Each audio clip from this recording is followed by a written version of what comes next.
بسم اللہ الرحمن الرحیم۔ حضرت عبداللہ بن عمر رضی اللہ عنہما روایت کرتے ہیں کہ رسول اللہ صلی اللہ علیہ وسلم نے ارشاد فرمایا، مجھے تعجب ہے اس شخص پر جو اپنے مال سے تو غلاموں کو خریدتا ہے پھر ان کو آزاد کرتا ہے، وہ بھلائی کا معاملہ کر کے آزاد آدمیوں کو کیوں نہیں خریدتا جبکہ اس کا ثواب بہت زیادہ ہے، یعنی جب وہ لوگوں کے ساتھ حسن سلوک کرے گا تو لوگ اس کے غلام بن جائیں گے۔ حضرت عائشہ رضی اللہ عنہا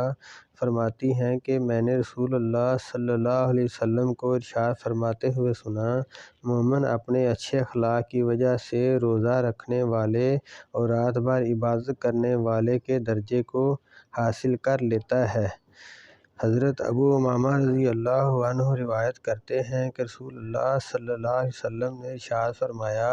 میں اس شخص کے لیے جنت کے اطراف میں ایک گھر دلانے کی ذمہ داری لیتا ہوں جو حق پر ہونے کے باوجود بھی جھگڑا چھوڑ دے،